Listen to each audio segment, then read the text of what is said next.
Vamos a la tesis número 34. Y la historia de José Manuel es una historia también de, ahora veréis, de perseverancia. Él es fisioterapeuta y trabajaba en Madrid y en Londres, una semana en cada ciudad.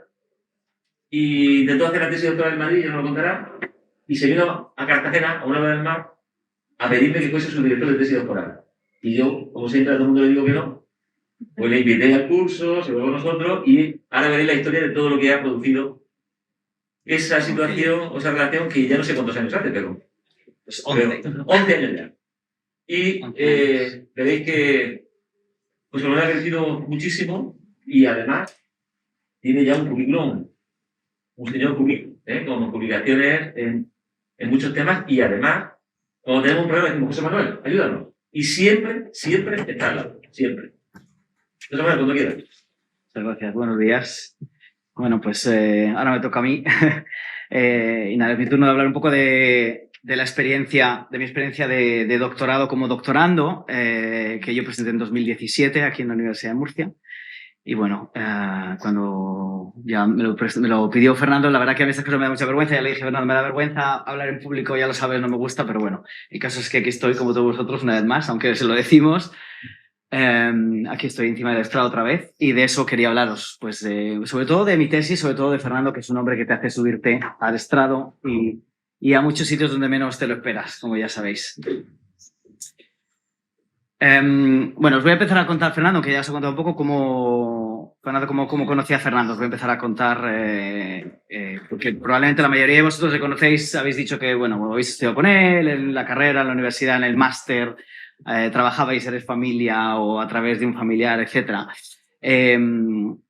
Para mí fue una cosa completamente casual, ya os lo contaré. Bueno, ya también se inicia un poco Fernando, pero para mí fue una de esas casualidades de la vida, pues que te da un giro de 360 grados, pues un poco la situación común que todos tenemos aquí, ¿no?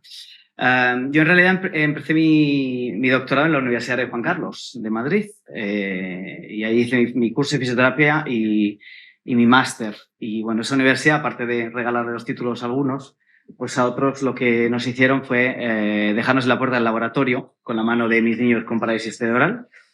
Después de haber trabajado pues 1 año y medio en un proyecto con mi director de tesis, ya que no sabía que había rencillas. Mi desconocimiento era que en aquel momento había unas rencillas entre mi director de tesis y el que lleva el laboratorio y demás, y al final, después de trabajar 1 año y medio, me dejaron en la cuneta. Así que llegué un poco, pues, bastante decepcionado del mundo universitario, tengo que decir, y un poco perdido por las esperanzas de doctorarme, lo dejé un poco como muchos de vosotros habéis explicado. Y yo trabajo con la doctora Paloma Sánchez de Muniain, que es una especialista en rehabilitación infantil. No muchos de vosotros lo conocéis, pero otros sí que la conocéis porque he trabajado muchos años con vosotros. Y ella fue la que me dijo que tenía que conocer al doctor Fernando, me habló de las cosas buenas y bueno, un acto de fe. La escuché y me fui a este congreso en Cartagena, que fue en 2011, un congreso de escoliosis organizado en la Universidad del Mar. Y allí me fui un poco a conocer a Fernando. Y la verdad que la primera impresión de Fernando fue, pues nada, una persona que recibe probablemente mucha gente como yo, gente con muy buenas intenciones, con muy buenas ideas, ¿no? Pero también que sabe que muchos o que no muchos de ellos la pueden cumplir porque es un trabajo arduo y difícil. Entonces, bueno, él lo que me dijo es que, bueno, me pusiese de manos a la obra y que le presentase algo más concreto de lo que yo quería, porque venía de un mundo un poco bastante diferente, ¿no? Un mundo diferente, y lo que yo le quería explicar a Fernando era que yo trabajaba con ellos con parálisis cerebral y lo que quería medir era la columna. Ese era el interés que yo tenía en Fernando, que él sabía medir la columna vertebral, ¿no? De alguna manera, las curvas. Y mi gran interés era entender si esas curvas se formaban o tenían unas características concretas para poder definir la función. Es decir, si esas curvas eran las que movían al niño, los que tenían capacidad de hacerles moverse de cualquiera de las maneras, caminando o no caminando. Un poco esa era mi mi intención, y para ello lo que quería hacer era transformar esas medidas que estaban utilizándose en deportistas, un poco el morfotipo sagital que Fernando trabajaba desde el punto de vista de la traumatología y del deporte, llevarlo a la parte de la neurología, a la parte incluso de la pediatría. Los que me conocéis sabéis que mi interés es los niños con parálisis cerebral. Esa es mi experiencia clínica, donde tengo más experiencia clínica. Y hoy quería explicaros, aunque luego Susana os da una buena imagen de esos niños, lo que yo quiero explicaros es lo que me parece fascinante y interesante de esta población. Y os lo quiero explicar para que lo entendáis, ya que una de las diferencias principales de los niños que nacen con alteración neurológica y los adultos que nacen, o sea, tienen una experiencia normal sana y luego adquieren una lesión neurológica, es que los niños no tienen experiencias de normalidad previa ninguna. Si pensamos, por ejemplo, en la evaluación de la sensibilidad dentro de la rehabilitación neurológica, pues, por ejemplo, cuando se le realiza a un adulto, le pedimos que compare pues, qué es lo que siente, cómo era la sensación, si era superficial, profunda, de tacto, de punción, de vibración, de dolor, de propriocepción, de todo, cómo era antes comparada o cómo es comparada a un lado sano, ¿no? al lado que no está afectado. Pues le preguntamos si duele más, si tiene calor, si hace frío, etc. Y sin embargo, los niños con parálisis cerebral no tienen no podemos ni plantearnos eso, porque los niños no tienen una experiencia de cómo sentían el pie antes o cómo sentían la mano antes. Ellos no tienen esa posibilidad. En el tema de la sensibilidad, que es bastante intuitivo de entender, lo entendemos claramente. La dificultad es en el mundo del movimiento, que es en el mundo en el que yo me muevo. Y sobre todo de cara a la postura es lo que es difícil de entender en ellos, porque los adultos poseemos, o todos los adultos que no hemos tenido un problema neurológico, poseemos una experiencia previa, tanto consciente, cognitiva, como sensorial, como motora, de cómo es nuestra postura. Y eso, que a pesar de eso, nosotros no hemos elegido la postura que tenemos, nos ha venido dada como humanos de forma genérica y genética, y por supuesto con sus variaciones individuales. Estos conceptos de normalidad de postura y movimiento no tienen referencias previas en la patología congénita. Estos niños no saben lo que es estar en una posición normal. Por tanto, estos niños no pueden mejorar con el tratamiento si son reeducados o reentrenados.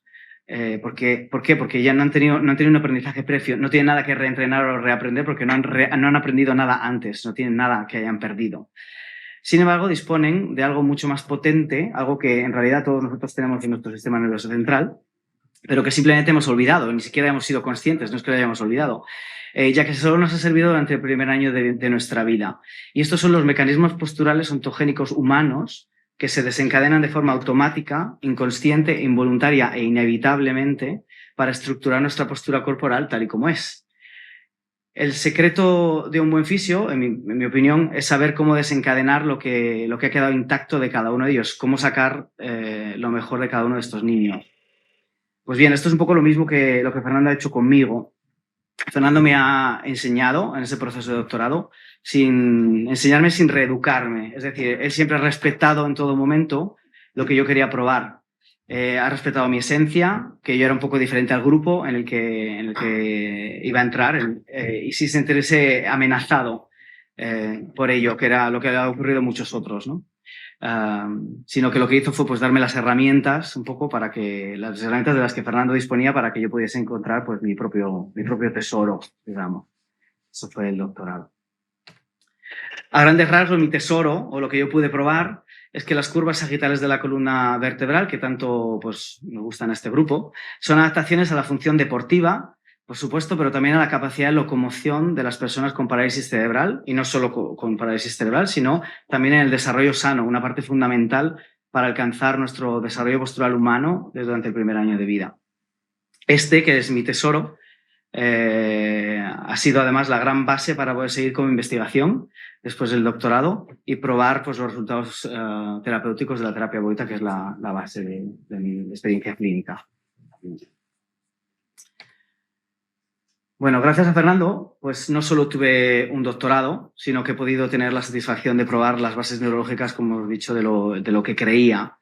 Este gráfico, alguna vez habéis puesto montañas, ¿no? Otros habéis puesto montañas rusas, piedras, ¿no? Para mí este es el gráfico que resume para mí la experiencia de mi doctorado, porque no solo porque es uno de los resultados estadísticos más bonitos que obtuve aquí, lo que probé es que había una relación entre la capacidad de marcha y las curvas sagitales lumbar, en la columna lumbar, sino que es la imagen más visual un poco de lo que ocurrió también con mi vida.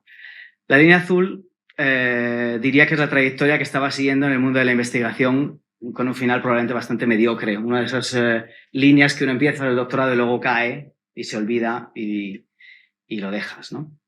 Y bueno, ese cruce, que es un poco un Big Bang, pues ese fue Fernando y mi doctorado.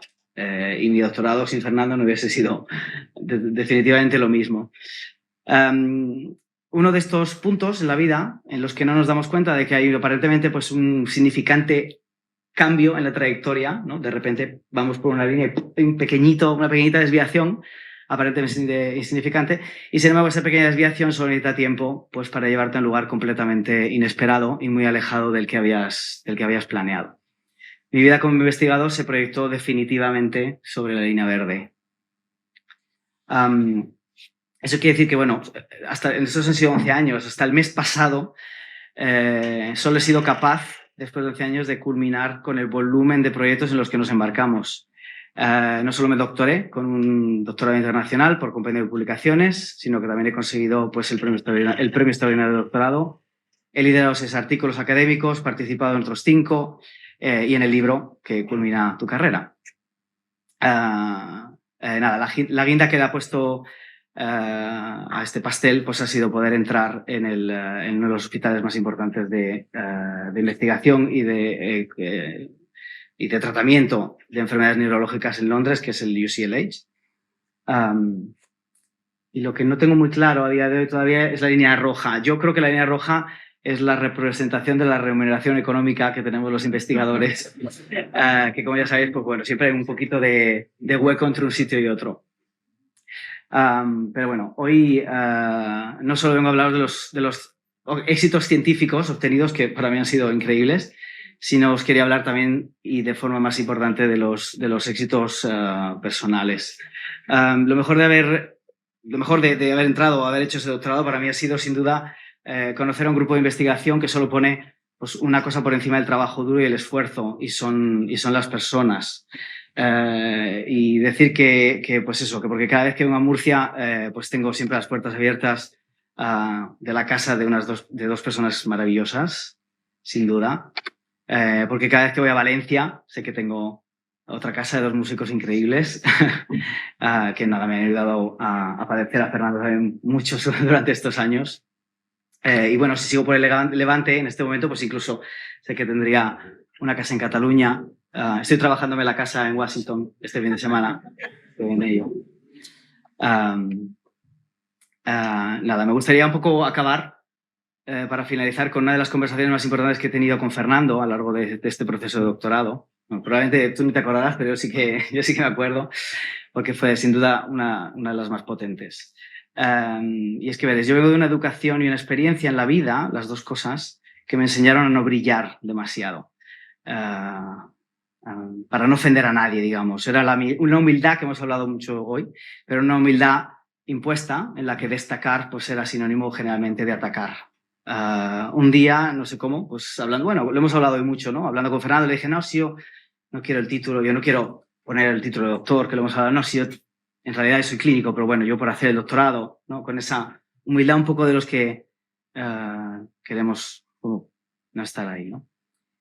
Y lo que él me respondió se puso muy serio y me dijo que era mi deber, era hacer honor a mi título de doctorado, que me debería hacer respetar, que explicar a los demás y defender el esfuerzo y la lucha tan fuerte que requiere llegar a poner este título delante de nuestro nombre, como hemos hablado. Y por eso estoy aquí, una vez más, en este estrado, por Fernando, por honrar mi título, por mi investigación, por honrar mi investigación y por, bueno, pues a todos vosotros que habéis pasado, habéis acompañado a alguien en este proceso para que tengáis esa misma sensación. Así que nada, muchísimas gracias.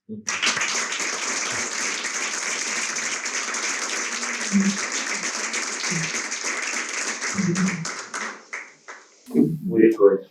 Muchas gracias, Fernando. Muy bonito, muy emotivo. A ti. Desde London, Desde London. Bueno, pues solamente una cosa, nos acompaña ya nuestro querido rector de la Universidad de Murcia, que le damos muchas gracias, muchísimas gracias por honrarnos con su presencia. Y simplemente presentarlo, por favor, don José Lucas. Y él ya hará los comentarios que crea conveniente hasta que cuando lo sube el acto nos eche, o sea, bueno, etcétera. Después de esta la decana, después de el último soy yo, o sea que no tanto. Entonces, el orden que estamos llevando es que cuando hace un poco la lectura, o hay un poco de comentarios, por esto es informal, ya no es ciencia, esto es vivencia, ¿no? Y deciros que José Manuel para nosotros en el grupo es una persona muy importante porque tiene una gran humanidad, tiene una gran humildad y además una gran capacidad de aprendizaje y de ayudar. Y eso es generosidad. Y es lo que yo creo que encarna precisamente los valores de la investigación para ello. Entonces, él, a pesar de la distancia, siempre que hacemos toque de cometa, él coge un avión y se presenta aquí en Murcia para lo que haga falta, para hacerlo. Entonces, nada, darte las gracias porque si hemos aportado algo a ti, tú también nos has aportado a nosotros como grupo. ¿Algún comentario? ¿Nadie? ¿Pilar? Yo quiero decir que para mí, dentro de todos los fisioterapeutas que he conocido y en esta profesión, yo soy médica, yo me descubro ante ti porque eres una de las personas que más estás aportando y con tu tesis aportaste muchísimo a la neurología. Y yo siempre te pongo el ejemplo. Cuando hablo con muchos fisioterapeutas, digo, si tú pudiste, siempre digo, mira, no digáis que no podéis. Hay gente que ha podido. Y luego no está Paloma, pero sé que si estuviese aquí Paloma, Paloma es pues la que introdujo en España, la rehabilitadora que introdujo en España el método Volta. Y es una de las grandes rehabilitadoras en la neurología. Y yo creo que todos los que nos hemos dedicado a rehabilitación la admiramos y estamos enamorados de ella. Si Paloma estuviese aquí, sería la que te diría que ella sabe por quién apuesta. Y apostó por ti, y fuiste su fisio, ella lo dice, preferido. Así que nada, de parte yo estoy segura que Paloma te diría eso. Y que tienes que seguir, no te puedes dormir. Tú, ya tengo trabajo, no te preocupes, que recibo eso, que ya Fernando me tiene. Tienes que seguir. Hay una cosa para que os hagáis una idea. Él hizo la estancia en un centro de Alemania y no sabía alemán. Él habla inglés porque ya trabajando. Sí. Yo también creo que alguien que es capaz de pasar una consulta en España y otra consulta en otro país, creo que es para quitarse el sombrero, porque eso no es habitual. Yo por lo menos no conozco a nadie nada más que hay más gente, pero no es habitual. Vimos el centro que mejor venía para su tesis y vimos que era Alemania y dijo, pues aprendo alemán. Y ahí se cogió a medir críos, a aprender la máquina nueva que dejaron los alemanes, que para eso son geniales, te ayudan en todo, y tuvo sus 3 meses para tener tesis internacional en un centro de buena investigación alemana, pero con tecnología punta, como son ellos con dinero, y así cumplió el sueño de la tesis internacional por convenio y con premio extraordinario. Eso lo mereció muy bien. Enhorabuena. Muchas gracias. Muy bien. Pues,